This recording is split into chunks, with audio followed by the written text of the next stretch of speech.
မင်္ဂလာပါခုနဗီဒီယိုမှာဒီ switch လုပ်ပုံသဘောတရားလေးပြီးတော့ square wave AC square wave ပေါ့နော်bipolar ရတဲ့ဟာကိုပြောပြီးပြီနော်ဒီကောင်ဆိုရင်ဓာတ်ရိုက်သွားရင် short through နဲ့ transfer FET တွေ transfer တွေဖြစ်မယ်ဒီကောင်ရဲ့သဘောကနော် short through မဖြစ်အောင်လုပ်ရတယ်ဒီမှာကြတော့ဘယ်လောက်ကောင်းလဲဆိုတော့ဒီကောင်ကလုံးဝ on တော့ဒီမှာစွမ်းရည်ဆုံးရှုံးမှုမရှိဘူးဒီမှာလည်းမရှိဘူး12မို့ပြင်12မို့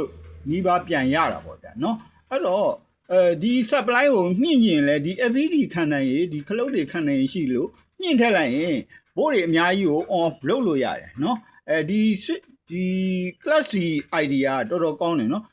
အတန်အတိုးကျယ်ကိုဒီ supply နဲ့လုပ်လို့ရတယ်နောက်ဒါရင်မဟုတ်ဘူးဒီ square wave ကိုနော်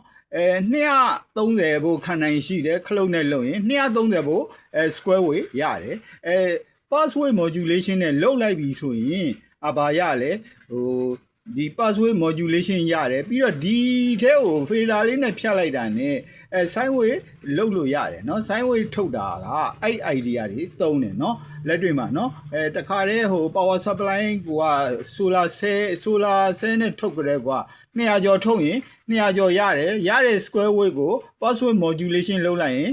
sine wave လုပ်လို့ရတယ်เนาะအဲ့ဒါကအကုန်လုံးကသဘောတရားလေးတစ်ခုကိုပိုင်လိုက်ရင်အခု solar inverter လည်းသိတယ်ဘာသိတယ်အကုန်သိတယ်เนาะနောက်12ဘို့ကနေပြီးတော့ဒီလိုtransformer အကြီးမပါဘဲနဲ့ high frequency switch လုပ်မယ်ဆိုရင်လည်းဒါ inverter ကိုတင်လို့ရတယ်ဘို့အမြင့်ကြီးကိုမောင်းထားလိုက်မယ်မောင်းပြီးတော့ဒီ bridge full bridge နဲ့လုပ်ကိုမောင်းမယ် fader ကနော်digital to analog ပြောင်းတာလွဲလေးနော်digital password modulation analog ပြောတာ capacitor လေးခွာလိုက်ရုံနဲ့ရတယ် inductor capacitor နဲ့ကိုရတယ်နော်မခွာဘဲတောင်မှspeaker inductor လေးနဲ့ကိုရတယ်နော်အဲ့ဒါပြောပြတာအဲ့ရနေပြီးတော့ဘယ်လိုသွားမလဲဆိုတော့လက်တွေ့မှာနော်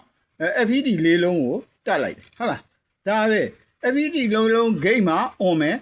on တဲ့အခါမှာဟုတ်လားနှစ်ခုဒီကန့်လက်ပြနှစ်ခုတစ်ပြိုင်တည်း on အောင်ဒီကျူပါဆိုဒီမှာလဲကျူပါတွင်းတယ်ကျူဆိုရင်ကျူတွင်းတယ်ဟုတ်လားကျူဆိုတာ1ပေးလိုက်တဲ့အချိန်မှာဒီနှစ်ခုက0ဖြစ်နေတော့ဒီကောင် off မယ်1နှစ်ခု on မယ်ဒီတိုင်းပဲဒီ design ဒီလိုသွားမယ်ဒီလိုတစ်လှည့်စီသွားမယ်ဒါပဲเนาะ